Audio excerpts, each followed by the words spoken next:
ओडिया रीतिकाव्यानुभूति सुधी श्रोता बंधु मान मोर नमस्कार। बंधुगण आज से प्रथित जशा विख्यात कवि रीतिजुगर अनन्य साधारण प्रतिभा कवि जदुमणि जे कि इटामाटी तांकर कर्ममय जीवन यापन करते जदिओ गंजाम जन्म ग्रहण करते कर्मभूमि था से समय से इटामाटी राजानुग्रह राजा विनायक सिंह अनुग्रह से बेस सुंदर भाव समय को कटई देते एवं ओडिया रीतिकाव्य जुगर प्रथित जशा प्रतिभा संपन्न कवि हिसाब से जो दुईटी मूल्यवान ग्रंथ गोटे हूँ राघव विलास एवं आउ गोटे हूँ प्रबंध पूर्णचंद्र ओडिया सारस्वत भंडार को दे जाइछन्ति से सबुदिन पे अम्लान होकर रही व्यतीत आपण मैंने जानती सी जड़े आशु कवि थे एवं जड़े प्रत्युत्पन्नमती कवि थे याफल अनेक गुड़े शताधिक चौपदी सबू ओडिशार पुरपल्ली समस्ते जदुमणि कहले से जड़े हास्यव्यंग कवि एवं चौपदी लेखक भाव में बेसी भाव में सी परिचित यही जो शब्द सम्राट बा शब्दर जादूकर आ से जो जदुमणि तांकर जो राघव विलास काव्यर आम अनेक छांद लोकप्रिय छांद सब छाड़ीचु। आज आसतु तांकर सप्तम छांद राघव विलासर सप्तम छांदर विषय हूँ आज्ञा यज्ञ रक्षा एवं मिथिला यात्रा। विश्वामित्र आदि ऋषि मैंने आप जानते यज्ञ सब करुले जे ताड़का सुबाहु मारीच ये सब बड़ बड़ राक्षसी मैंने आसिक यज्ञ भग्न करुले। तेणु विश्वामित्र आज्ञा रामचंद्र को नवाई केमी आसिक दशरथ को अनुरोध कर सब विषय में विशेष कहूनी एवं दशरथ विश्वामित्र अनुरोध निजर पुत्र रामचंद्र एवं लक्ष्मण को बण को विश्वामित्र ऋषि सागर पठाऊँच एवं से किभली भाव राक्षसी राक्षस मान को निधन कर यज्ञ रक्षा कर मिथिला को जापर धनुभग्न सीता विवाह प्रभृति यू यही जो सप्तम छांदर विषय और सूचना मुझे आसतु कवि एवटी यही सप्तम छांदी ऋषिकुल्या रागरे आपड़ जानवे ओडिया साहित्य आमर जो संगीत सब प्रवृत्ति अच्छी छांद सब लिखा जाए विभिन्न राग वृत्त सब लिखाई छांद यही सप्तम छांदी रसकुल्या रागरे कवि लिखिं। आसतु आउ तद्विषय मु विशेष आलोचना नक सप्तम छांद विषय वस्तु उपर को जाऊँगी कौन कवि लिखिं यज्ञ रक्षा करने रामचंद्र विश्वामित्र सांगे जाऊँच बण को कवि जदुमणि कौन से संपर्क राघव विलास लिखिं आसतु सप्तम छांदे शुणा। राम रामानुज घेनीण मुनि विपिने गमन करु तक्षणे मार्गरे मार्गण धर चलती अग्रे गाधीज शरणी देखाती निघंच तरुलती काजे शरणी तरणि विगते अदृश्य शरणी तरणि विगते अदृश्य दिवस दश रात्रि काजे। सुंदर राग रसकुल्या राग आउ राघव विलासर सप्तम छांदटी कवि सी तो आपण मैंने जानते से हूँ शब्दर जादूकर शब्द संयोजना शैली विशेषतः गौड़ी रीति की सी अवलम्बन करफल टी समास बहुल गौड़ी समास बहुला गौड़ी तेणु दीर्घ समासांत पद प्राय सबु छांदे सी देते से शब्दर जादूकर कहले अत्युक्ति हे ना। तेणु शब्द क्लिष्ट शब्द अर्थात संयुक्त व युक्त व्यंजन शब्द तांकर अनेक प्रयोग होती समय क्रम में मुझे कहि तेज से विषय में कहूँ सप्तम छांदी आज्ञा टे अपेक्षाकृत सरल सावलील एवं भावगर्भक एवं सरल सावलील शब्दावली एवं माधुर्य वैदर्भी रीति प्राय लिखाई कहले अत्युक्ति हे ना। तेणु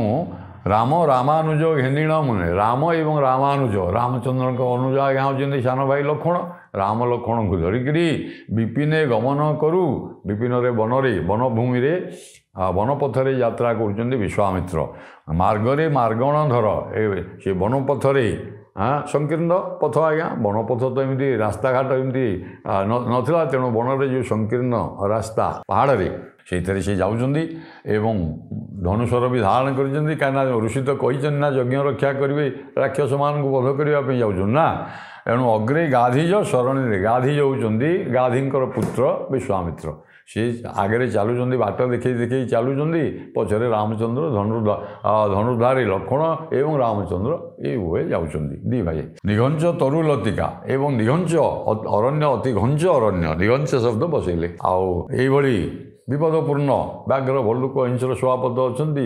ନିଘଞ୍ଚ ଅରଣ୍ୟ ଏବଂ ତା ଭିତରେ ସଂକୀର୍ଣ୍ଣ ରାସ୍ତା ଦେଇକରି ଋଷି ବାଟରେ କଢ଼ଉଛନ୍ତି ଏମାନେ ଚାଲିଛନ୍ତି ଶରଣୀ ତରଣୀ ବିଗତେ ଏଇଭଳି ଯାଉ ଯାଉ ଆଜ୍ଞା ଶରଣୀରେ ବାଟରେ ଯାଉ ଯାଉ ତରଣୀ ବିଗତ ହେଇଗଲା ତରଣୀ ଯେ ସୂର୍ଯ୍ୟ ଦେଖନ୍ତୁ ଶରଣୀ ବୋଲି ମାର୍ଗ ବାଟ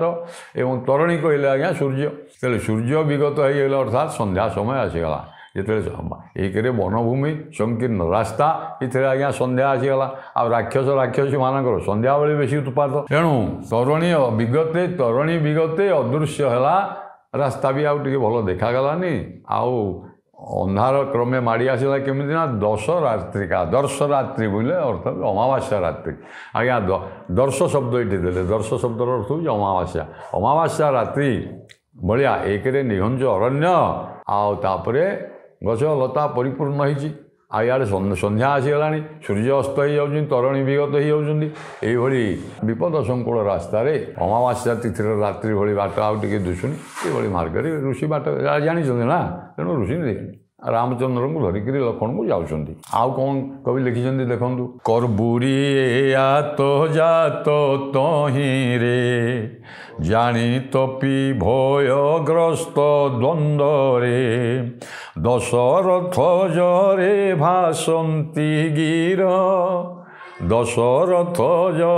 ଭାସନ୍ତି ଗିର ବିପଥେ ଯିବାଏ ଭୟ ପଥର ସେ ଭାସିଲେ ନୃପଜ ଯେ ବିପଥେ ଯିବାଏ ଭୟ ପଥର ହେ ଭାସିଲେ ନୃପଜ ଯେ ତାଙ୍କୁ ଯେବେ ଡରି ଜାଗ ମୁଁ କି କରି ଚମତ୍କାର ଶବ୍ଦ ସଂଯୋଜନା ସରଳ ଶବ୍ଦ ତାଙ୍କୁ ଯେବେ ଡରି ଜାଗ ମୁଁ କି କରି ରଖିବି କହତ ଆଜ ହେ ଭାସିଲେ ନୃପଜ ଯେ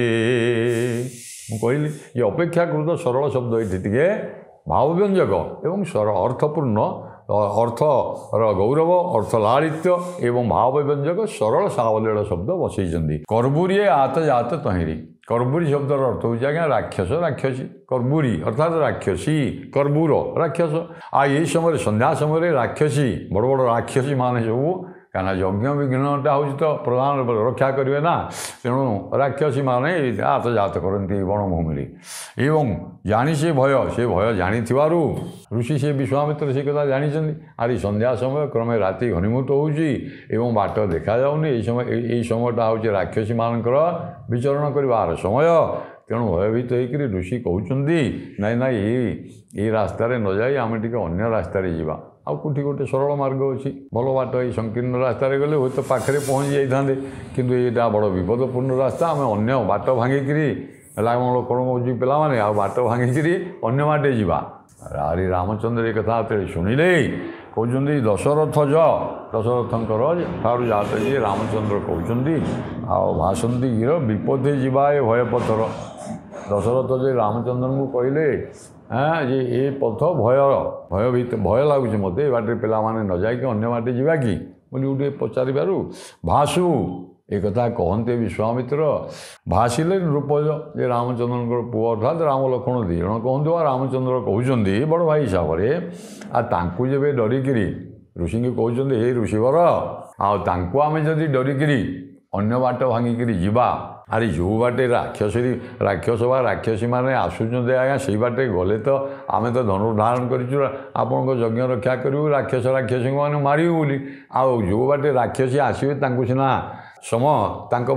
ଭେଟାଭେଟି ହେଲେ ତ ମାରିବା ଆମେ ଯଦି ବାଟ ଭାଙ୍ଗିକି ଯିବା ତାହେଲେ ଆଉ କ'ଣ ଆମର କାର୍ଯ୍ୟ ସାଧନ ହେବ କି ଆଉ ମୁଁ ଯଜ୍ଞ ରକ୍ଷା କରିବାରେ ସମର୍ଥ ହେବି କି केड़े सुंदर उत्तर रामचंद्र देले। हाँ देखु तापर कवि कौन कहते आसतु शुणा। गमंतु ए पथ विपथ नोहि, गमंतु ए पथ विपथ नोहि, आसिले नासिबि सन्देह नाही, कोदंडरे दंड पाई क्षणके,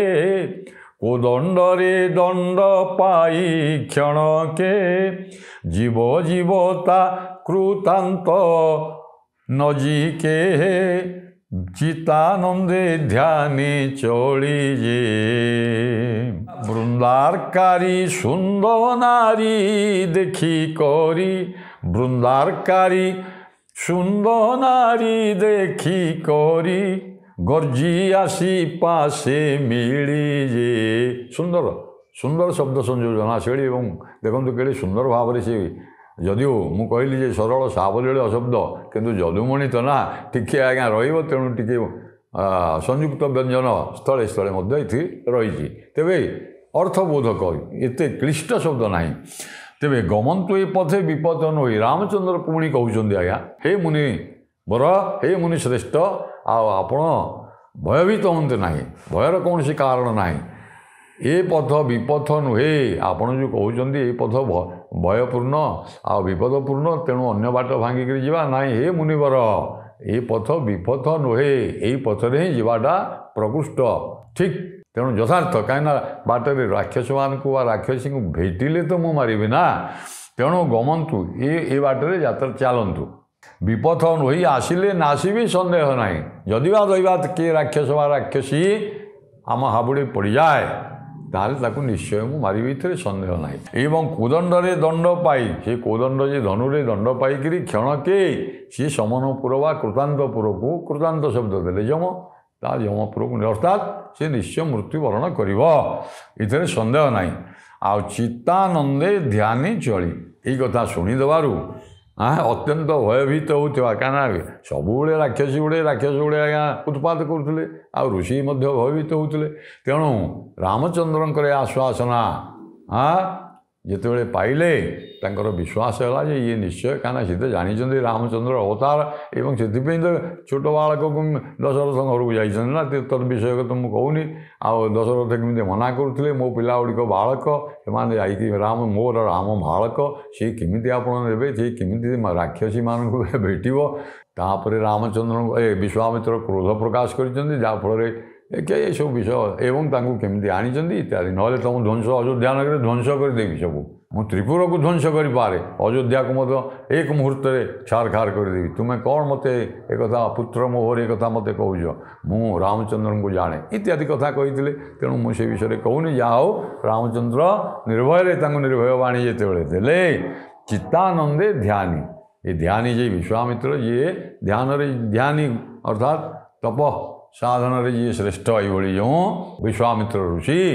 आन चित्त जी हृदय मन में आनंद जाता है अत्यंत। रामचंद्र ओह जा मत ये कथा कहले आनंद रे चलले। बृंदारकारी सुंदर बृंदारक शब्दर अर्थ हूँ बृंदारक दैवतानी पुंसीवा देवता बृंदारक बोले देवता अमरा निर्जरा देवा त्रिदशा विबुद्धा सुरा सुपर्बाण सुमनस त्रिदिवेश दिव अमर कोशरे लिखा है बृंदारका बृंदारक बोली कह बृंदारक दैवतानी पुंसीवा देवता स्त्रियाम ये सब जो अमर कौशल लिखिं से शब्द ये संयोजना कर बसई। बृंदारकर अरिजी अर्थात देवता मानकर शत्रु जी राक्षस तार नारी अर्थात सुंदर राक्षस सुंदर उपसुंदर जोड़े राक्षस थे ये सुंदर पत्नी हूँ आज्ञा ताड़की बा ताड़का सुंदर नारी की ताड़की बा ताड़का को देखिकी राक्षसी की सी केमी आसूला ना गर्जी आसी गर्जन घोर गर्जन विकटाल शब्द करी पाखे रामचंद्र चाहू चाहू निमिषके मिलगला आज्ञा एक तो निघंच अरण्य रास्ता संकीर्ण एवं विपदपूर्ण एवं तापर संध्या होगला सूर्य अस्त होगला क्रमे रात्रि घनीभूत होगी समय विकटाल गर्जन शब्द करी सुंदर नारी अर्थात ताड़की आसी पहुँचीगला। कवि ताड़कीर कथा आउ कौन वर्णना करुँच परवर्ती पदरे आसतु शुणा। गुरुतर तरुबर कर रे प्रचंड तुंड करी उच्च स्वरे रसना अंतराल रे चालई रसना अंतराल रे चालई रदन घर्ष पवि निर्घोष ही से विकटाल मुख सुईजे प्रखर बतास प्रायण निश्वास प्रखर बतास प्रायण निश्वास नेत्र क्रोटाग्नि जल चमत्कार वर्णना है राक्षसीर ना गोटे राक्षसीर वर्णना कर किभली भयंकरा बा से ताड़की राशि केते दूर किभली भयंकर देखा जाउथला देखंतु केते सुंदर शब्द संयोजन है। गुरुतर तरुवर गोटे विराट गछ बड़ गछटे गोटे हाथ में धरिक उपड़े आज्ञा धरी गोटे गछ एवं प्रचंड तुंड एवं ता सांग बड़ वृक्षटे धरी एवं विकटाल शब्द करुची रसना चालुची एवं पाटी भितर आज्ञा लह लह जीवा विस्तार करिची जीवा को मुख व्याधान करिची एवं सियाड़े जीव लह लह होउची रसना चालन होउची एवं रदन दांत को कड़मड़ करुची रदन घोष दांत एभली कड़मड़ करुची जे पवि जे वज्र शब्द भलिया होउची पवि निर्घोष वज्र सदे पात हो दांत को ये कड़मड़ करुची विकटाल शब्द जीवा रसना जे जीवा लह लह हल बा लह लह करुची एवं मुख व्याधान करिची बेले बेले दांत को एमती कड़मड़ करुची जे आ वज्रपात है भाया शुभुची आ विकटाल मुह भयंकर मुख देखा जाउची एवं प्रखर बतास एवं नासारू बा नाकरू तार आज्ञा नासारू एमती पवन निश्वास प्रश्वास प्रवाहित होते जमी बड़ बड़ गछ गुड़ा प्रचंड बात्यार जमी उपड़ी से भाई शब्द आ प्रायण निश्वास एवं नेत्र क्रोटरी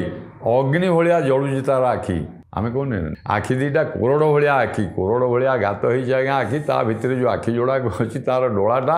अग्नि निआ स्फुलिंग से बाहर ये भयंकरा से जो ताड़की सुंदर राक्षसर नारी बा पत्नी ताड़की आसी रामचंद्र आगे ठियागला भावतु तापर रामचंद्र कौन करुँच भयभीत होती मारी आसतु परवर्ती पर्याय पदरे कवि जदुमणि कौन लिखिं सप्तम छांदे देखु विधु विधुन्तु दग्रासिला प्राए बदन विस्तारी कोपरे धाए पयरे कंपित काश्यपी भोजी पयरे कंपित काश्यपी भोजी भुवने लभिब किय बाजी से जीव जीव धन बासे जे गमन विमन लभिले कि पुण्य गमन विमन लभिले कि पुण्य जन पुण्य जन बोलो सुंदर वर्णना है आज्ञा गमन विमन लभिले कि पुण्य जन पुण्य जन ईसे जे जीव जीव धन बास जीव जीव धन पासे जीव जीव ओहरा विश्वामित्र भावुं भयभीत होती तथापि कहते आज निश्चय तार प्राण गला बोली जान जीवधन आ तार जीव जीवधन जे यम पास को यम पुरक आज तार प्राण गला केमिति ना विधु विधुन्तु ग्रासिला से ताड़की आसी तो निमिष मुहूर्तक ठियागला एवं रामचंद्र को मुख व्याधान करी विस्तार करी गिड़ापी जमी राहु विधु जे चंद्र को राहु जमी ग्रास कर आँ कर आसी आई भाया सी विकटाल शब्द लह लह जुहा करुच्ची दांत कड़मड़ करी मुख व्याधान करी सते गोटापणी गिड़ीदेव राहु जमी चंद्र को ग्रास करे विधु विधुन्तु तो ग्रासिला प्राय बदन विस्तारी मुख व्याधान करी विस्तार करी कौपरी क्रोधरी से धाई एवं पयरे कंपित काश्यपी काश्यपी जे काश्यपी पृथ्वी ता पाद चालन आज्ञा से राक्षसी ये आसूँ दुमदुम ही चलिक आज्ञा पृथ्वी कंपित हो जाऊँगी एवं पृथ्वी माता धरित्री माता भावुची काश्यपी अर्थात धरित्री माता भावुंट ये आज बोध हुए यार प्राण निश्चय गला ग्रासिला प्राय बदन विस्तारी ପୟରେ କମ୍ପିତ କାଶ୍ୟପୀ ଭଜି ଭୁବନେ ଲଭିବ କିଏ ବା ଆଜି ସିଏ ଯମଭୁବନକୁ ଯିବ ନିଶ୍ଚୟ ତାର ପ୍ରାଣ ଏଥିରେ ସନ୍ଦେହ ନାହିଁ। ଆଉ ଯଦି ଗମନ ବିମନ ଲଭିଲେ ଆଉ ଯଦି ଗମନ ବିମନ ଲଭିବ ତାହେଲେ ଆଉ ସେ ଆରେ ରାମଚନ୍ଦ୍ରଙ୍କ ହାତରେ ପ୍ରାଣ ଯିବାଟା ହେଉଛି ପୁଣ୍ୟଜନ ଶବ୍ଦର ଅର୍ଥ ହେଉଛି ରାକ୍ଷସ ପୁଣ୍ୟଜନ ବୋଲି ମଧ୍ୟ ରାମଚନ୍ଦ୍ରଙ୍କ ହାତରେ ଯାହାର ପ୍ରାଣ ଯାଉଛି ସେ ଆଜ୍ଞା ସମସ୍ତେ ମୁକ୍ତି ପାଇଯାଉଛନ୍ତି। ଯଦି ଜମାଳୟକୁ ବିମନ ହେବ ମନ ତାହେଲେ ଆଉ ସେ ତାର କ'ଣ ହେବ ନରକକୁ ଯିବ। ତେଣୁ ସ୍ୱର୍ଗକୁ କାହିଁ ଯିବନି ରାମଚନ୍ଦ୍ରଙ୍କ ହାତରେ ଆଜ୍ଞା। ତେଣୁ ଧରିତ୍ରୀ ମାତା ଏ କଥା ମନରେ ଭାବୁଛନ୍ତି ଅର୍ଥାତ୍ ଆଜି ସେ ରାକ୍ଷସୀର ଜୀବନ ନିଶ୍ଚୟ ଯମପୁରକୁ ଯିବ ବା ଜମାଳୟକୁ ଯିବ ଏବଂ ପୁଣ୍ୟଜନ ଯିଏ ରାମଚନ୍ଦ୍ରଙ୍କ ହାତରେ ଆଉ ଧନୁର୍ବାଣରେ ତାର ଜୀବନ ଯାଇଥିବାରୁ ସେ ମଧ୍ୟ ମୁକ୍ତି ପାଇଯିବ ଇତ୍ୟାଦି ଏକଥା ଧରିତ୍ରୀ ମାତା ଭୟଭୀତ ହେଇକରି ମଧ୍ୟ ଧରିତ୍ରୀ ମାତା ଏଇ କଥା ବି ଭାବୁଛନ୍ତି। ଆସନ୍ତୁ ଆଉ ପରେ କ'ଣ ପରବର୍ତ୍ତୀ ପର୍ଯ୍ୟାୟରେ କବି କ'ଣ କହୁଛନ୍ତି ଶୁଣିବା। କଟକେ ସାନୁଜ ଶ୍ୟାମ ସୁନ୍ଦର ପରିଦରେ ଗୁଣ ଦେଇ ସତର ବାଜି ସାଜି ବାଜି ବାଜନ୍ତେ ଗାତ୍ରେ ବାଜି ସାଜି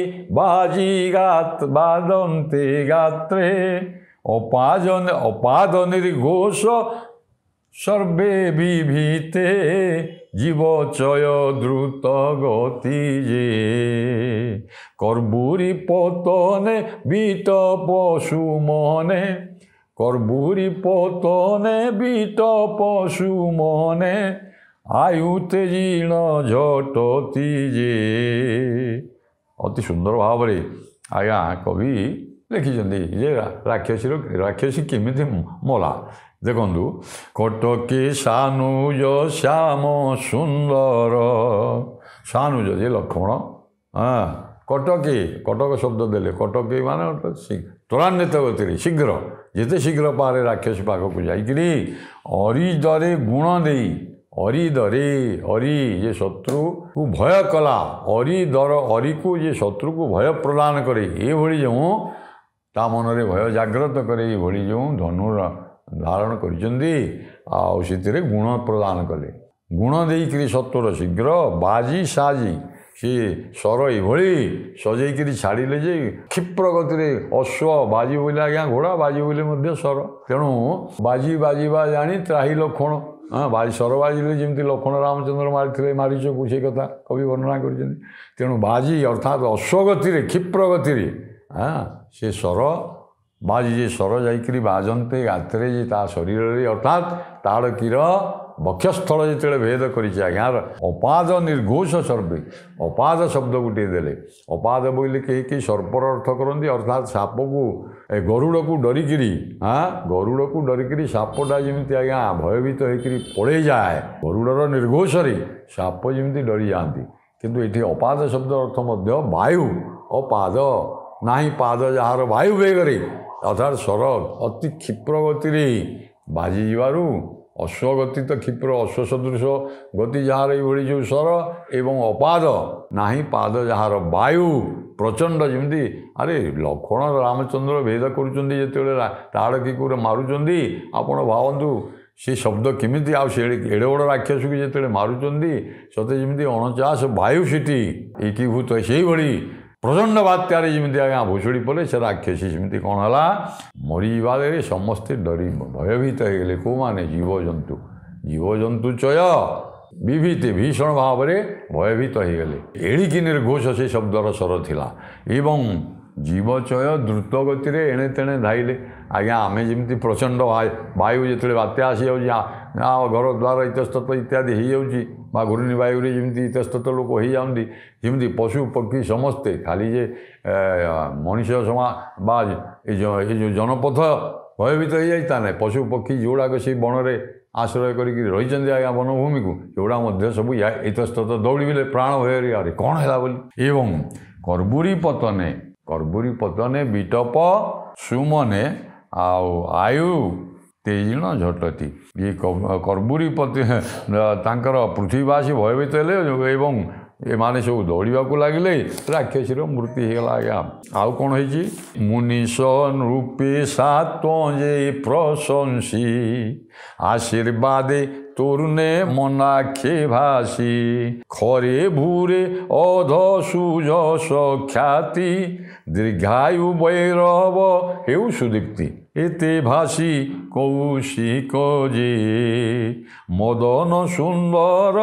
ନେଲେ କୁଟୀର ମଦନ ସୁନ୍ଦର ନେଲେ କୁଟୀର ସୁପଳାସନ ଦେଲେ ଯେ ଆଉ କ'ଣ କବି କହୁଛନ୍ତି ଦେଖନ୍ତୁ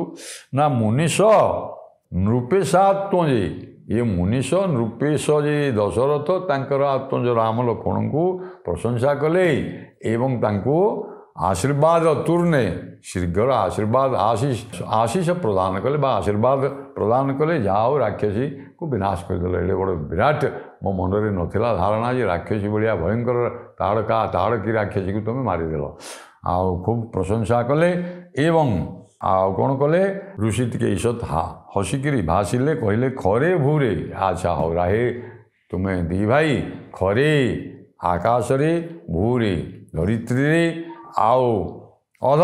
पाताल अर्थात तीन पुर रे ख्याति यहाँ द्वारा तुम्हें त्रिपुर रे बा स्वर्ग मर्त्य पाताल रे जश अर्जन कल एवं आउ कौन है दीर्घायु बेरव हो तुम शरीर बेरव शब्द गोटे देले बेरव अर्थात शरीर तुम अंग